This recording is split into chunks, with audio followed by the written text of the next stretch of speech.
ويعلمهم الكتاب والحكمة وإن كانوا من قبل لفي ضلال مبين وآخرين منهم لما يلحقوا بهم وهو العزيز الحكيم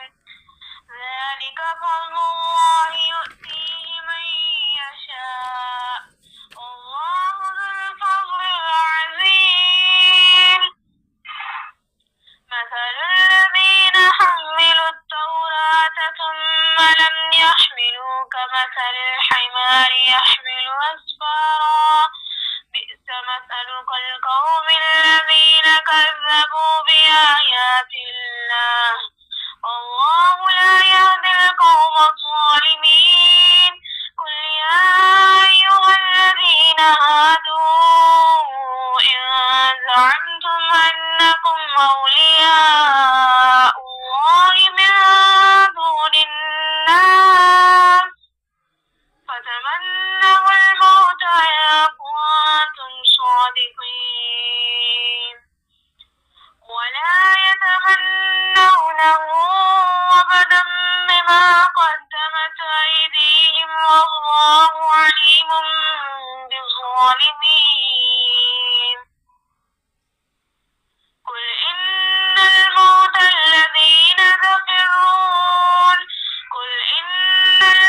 الذي تفرون منه فإنه ملاقيكم ثم تردون إلى عالم الغيب والشهادة فينبئكم بما كنتم تعملون يا أيها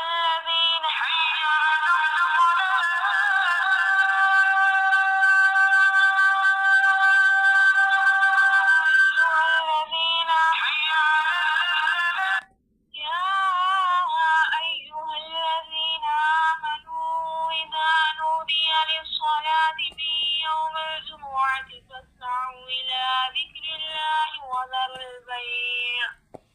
ذلكم خير لكم إن كنتم تعلمون فإذا قضيت الصلاة فانتشروا في الأرض وابتغوا من فضل الله واذكروا الله كثيرا لعلكم تفلحون وإذا رأوا تجارة أو لهوا انفضوا إليها وتركوك قائما قل ما عند الله خير من اللهو ومن التجارة والله خير الرازقين بسم الله الرحمن الرحيم جاءك المنافقون قالوا نشهد إنك لرسول الله والله يعلم إنك لرسوله والله يشهد إن المنافقين لكاذبون اتخذوا أيمانهم جنة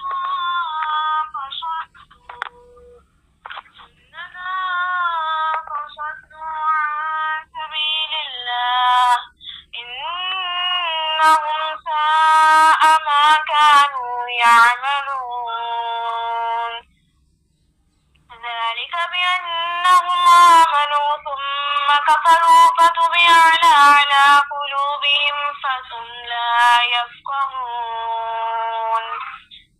وإذا رأيتهم تعجبك أجسامهم وإن يقولوا تسمع لقولهم كأنهم خشب مسندة يحسبون كل صيحة عليهم هم العدو فاحذرهم قاتلهم الله أنى يؤفكون وإذا قيل لهم تعالوا يستغفر لكم رسول الله لووا رؤوسهم ورأيتهم يصدون وهم مستكبرون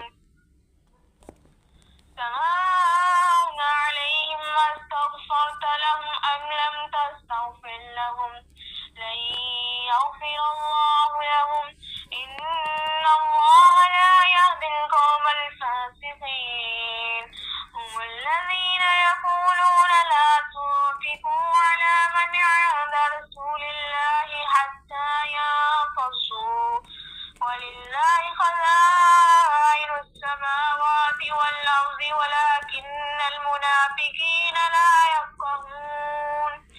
يقولون لئن رجعنا إلى المدينة ليخرجن الأعز منها الأذل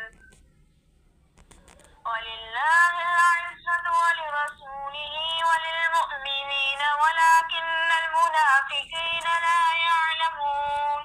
يا أيها الذين آمنوا لا تلهكم أموالكم ولا أولادكم عن ذكر الله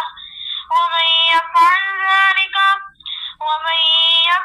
ذلك أولئك هم الخاسرون وأنفقوا مما رزقناكم من قبل أن يأتي أحدكم الموت فيقول ربي لولا أخرتني إلى أجل قريب فأصدق وأكن من الصالحين ولن يؤخر الله نفسا إذا جاء أجلها والله خبير بما تعملون